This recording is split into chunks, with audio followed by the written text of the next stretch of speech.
Mike's Daily Podcast. Ever have one of those days where your headphones are all tangled up and thus you can't hear the song that's playing? Hey, it's Mike Matthews with FF episode 1560 something. I think we'll pretty much...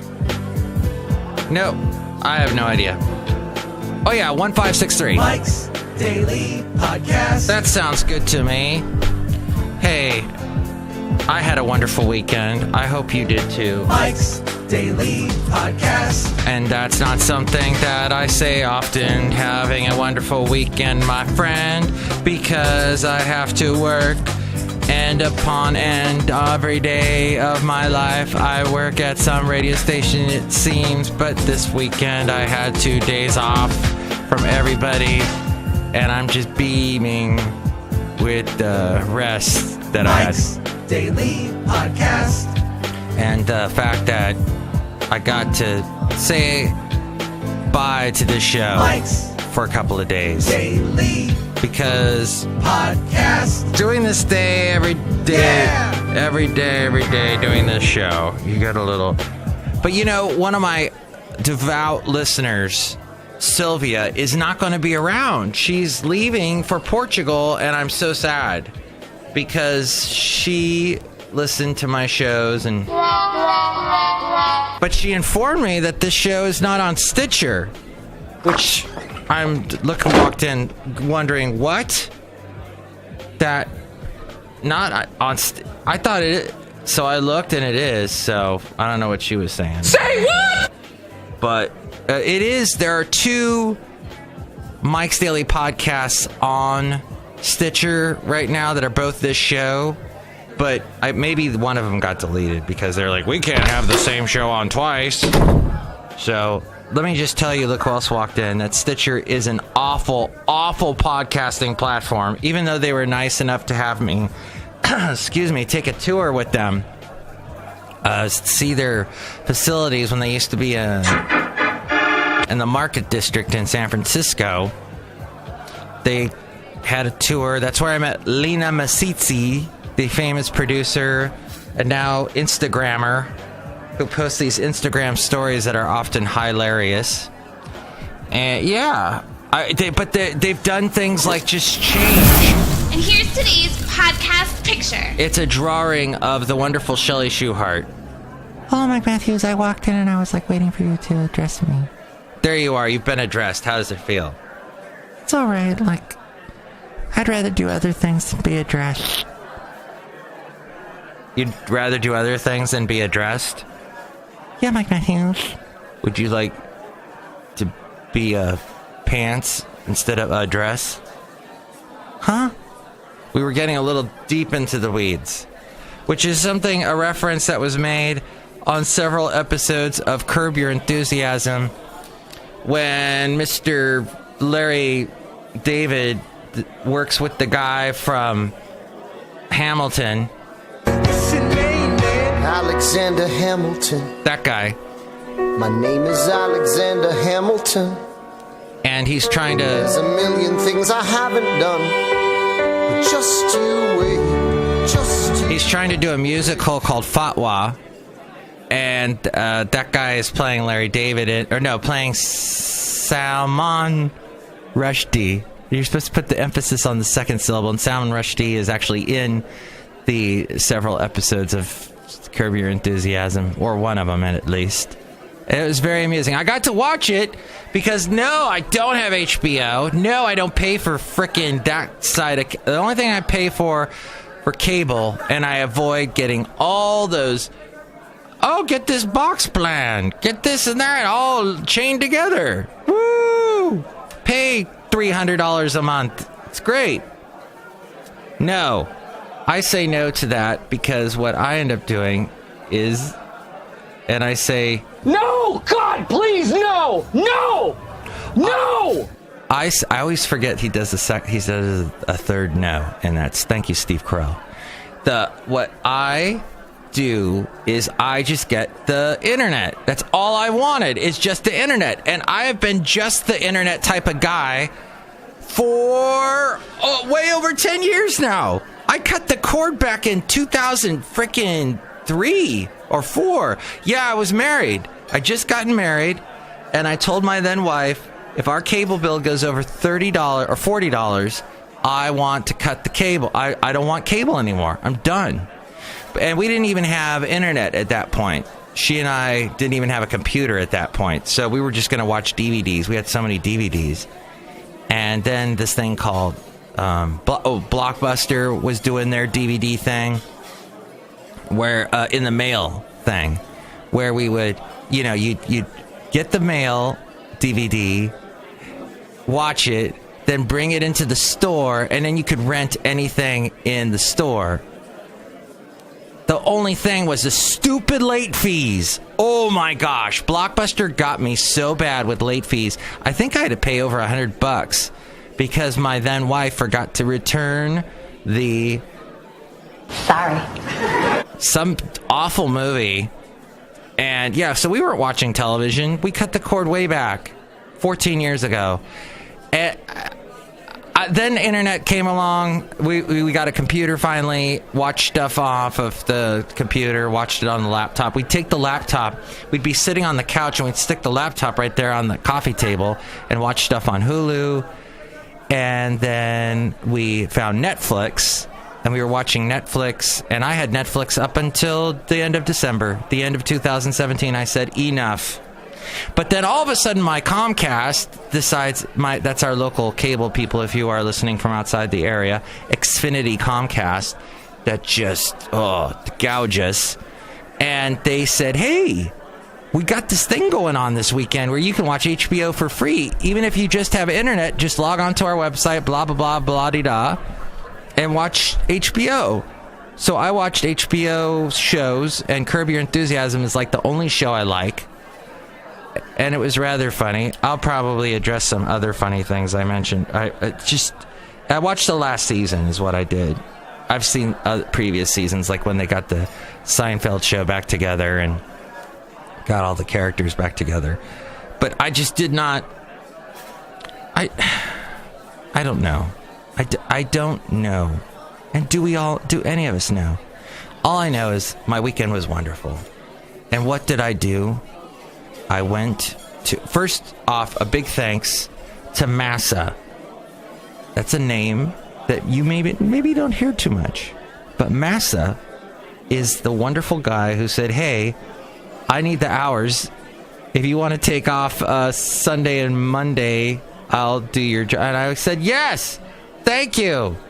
Oh, I was so happy. Where's my little happy sound effect? I'm kind of a big deal. There we go. I'm kind of a big deal. So I was so happy to take off those days, and I went to Benicia. I love going to Benicia. However, it was so windy in Benicia. Oh my gosh. And when it gets windy in Benicia, you get waves out on the bay. These big waves were coming in. It was great. But Basil the Boxer still had a wonderful time. There's like a little beach there, and he was running along. And people in Benicia are so nice in the downtown. And there's this very famous boxer named Charlie who recently lost a leg because he has cancer. And he used to sit in this antique store. And Basil remembers the antique store, and Charlie was so nice to Basil, they sniffed each other in the antique store. This was about a year ago. And Basil still remembers that antique store, and it's gone now.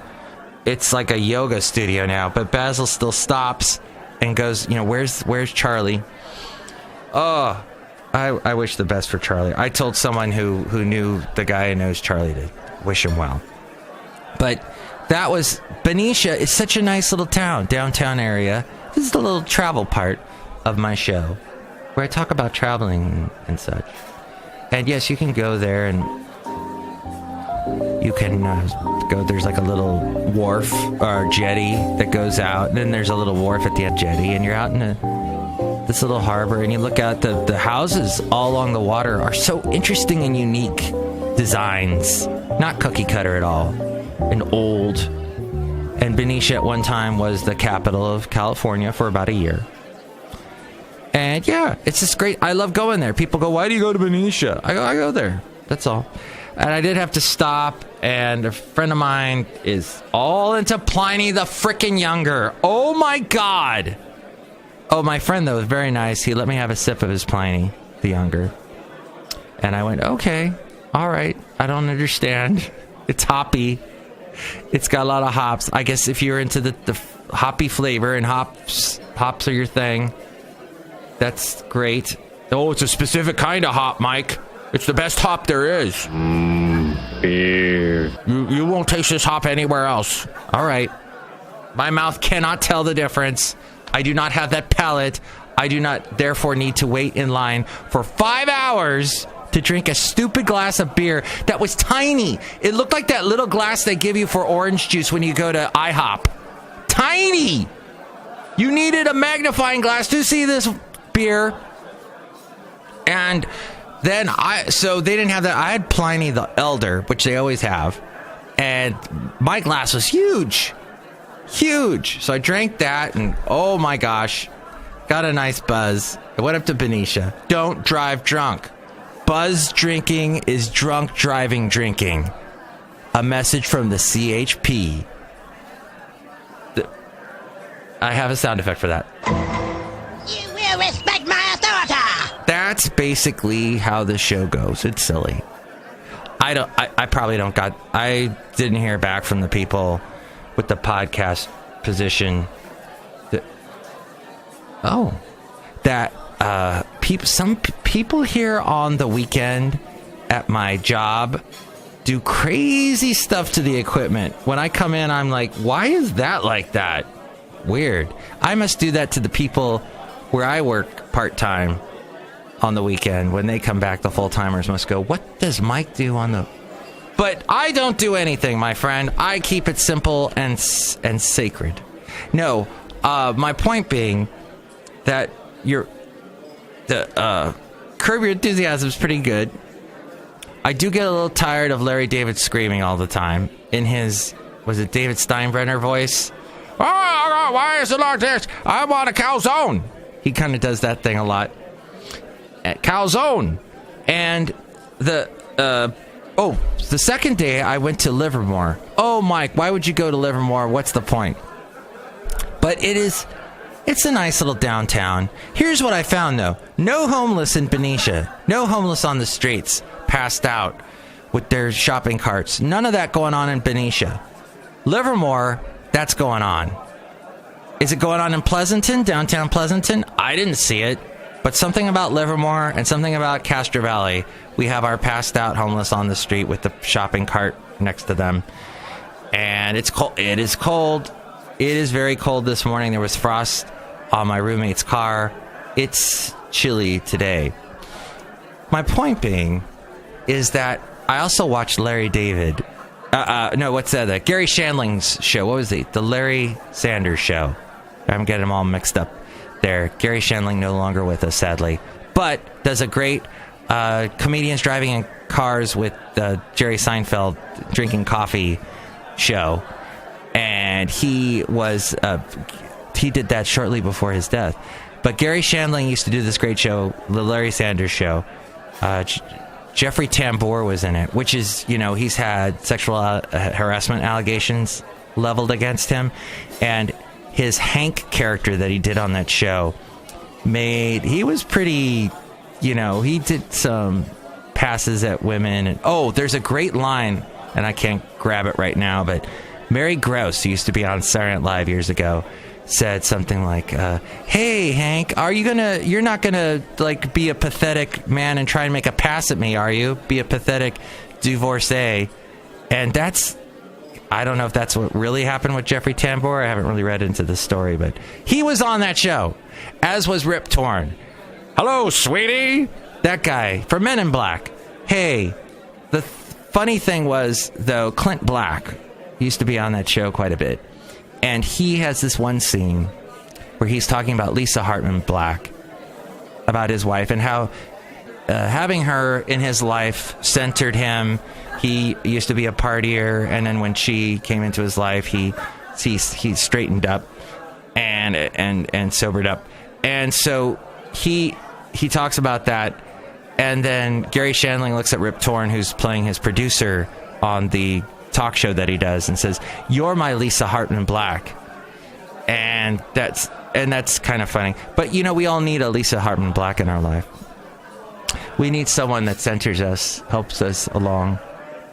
I don't have anyone right now, but I do have a lot of fun with my dog. Not that kind of, don't get weird on me.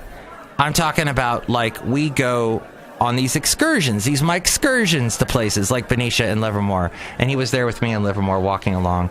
And this one guy who kind of looked like he might have been homeless on a bike rode by me and said, "Oh, how old is your dog?" And I said, "He's 9. And he goes, "What, 13? So that made no sense. But yeah, Basil's old looking. He's got the grays in his face. And if he's been walking for a long time, he takes it slow. Other days he's at a full trot, but some days full gallop, some days he's not. And he has gotten me out to all these wonderful places that I like to go, Benicia, Livermore, and got me walking. And I think that's important. If you don't have someone in your life that is your Lisa Hartman Black, you should get a dog that will, if you like to go walking on trails and stuff. And there's the whole thing about learning how to train your dog and how to be trained as a good dog owner, etc., that I won't go into now. But I guess Basil's my Lisa Hartman Black. But, I'm sorry, Basil, you're not as pretty as Lisa Hartman Black. Lovely lady who was in several soap operas, as I recall.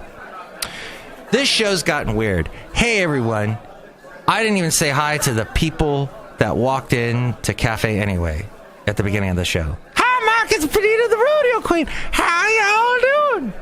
And the Disgruntled Fiddle Player tell you what. What? Benita sure likes her horse. It seems like Benita's always got Nelly around. Oh, hey, look, some of the people that are following me now on Instagram. On Twitter. Bohemian by the Sea, Travel Mono, the off-topic humorist. That's Emma Dixie. Okay. And Vincent the Blockchain, who does a great podcast called Vincent the Bay. By the way, speaking of podcasts, and one other person we have to say hi to real quick. Hello, Mike. I make the delicious root beer. Oh, boy. Here's some right now. Thank you. Yes. A very informative show called The Daily that actually isn't silly like this show. It's very serious if you need that. If you need a little seriousness in your life.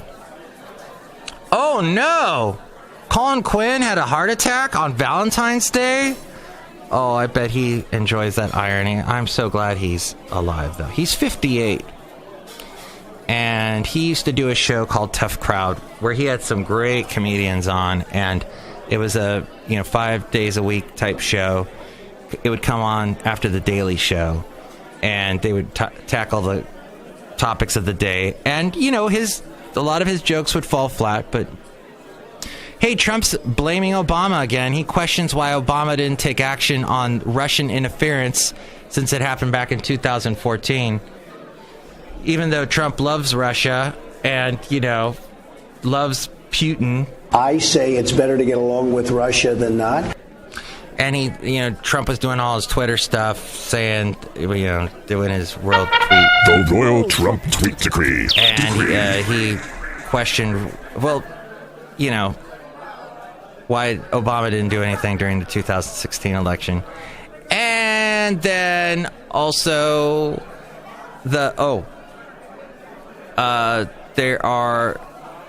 he's really hit Obama. Dang. A Trump accuser keeps telling her story, hoping someone will listen. And there was a gun found in a bag of Trump's motorcade driver by the Secret Service. The driver in the presidential motorcade was removed from his duties yesterday after the Secret Service found a gun in his bag outside the gates of President Trump's Mar-a-Lago resort in Palm Beach, Florida. The driver, who could not be immediately identified, was briefly detained and questioned by Secret Service. Just before Trump headed to the golf course, for much of the day, he was driving one of 3 vans for members of the news media and had been in the presidential motorcade all weekend. Before the vans entered the Mar-a-Lago estate to follow Trump, Secret Service agents searched bags, check guests with a handheld metal detector, and scour vans with explosive sniffing dogs. The gun was found during that process, and the driver told reporters he had accidentally left his personal firearm in his bag. Secret Service later said the driver held a permit for the gun. As we go outside of Café Anyway, we're bringing you Mike's Daily Podcast somewhere in Podcaster Valley. So I guess he's all right, because he's got a permit for the gun. He had the right to bear arms. My mom is so conservative. And she's like, maybe this whole shooting thing, because she's in Florida, my mom, but nowhere near where the shooting took place. She said, teachers need guns. Teachers need guns in the classrooms. Oh, okay. That solves that, huh?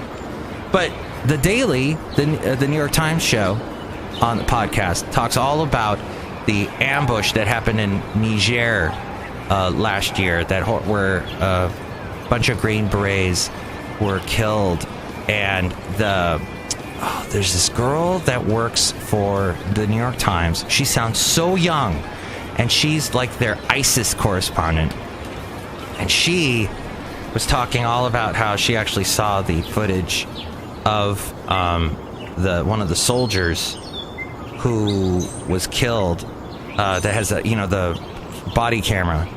And it's a fascinating podcast. You can find that on the New York Times website, or just look up New York Times, The Daily. Very informative. And talking about how that whole ambush took place. Apparently, they were in a village, and the village was connected with ISIS, and the soldiers didn't know that. So it was very sad. But I guess I got to leave the show on that sad note. But it's very informative, that podcast, The Daily by the New York Times.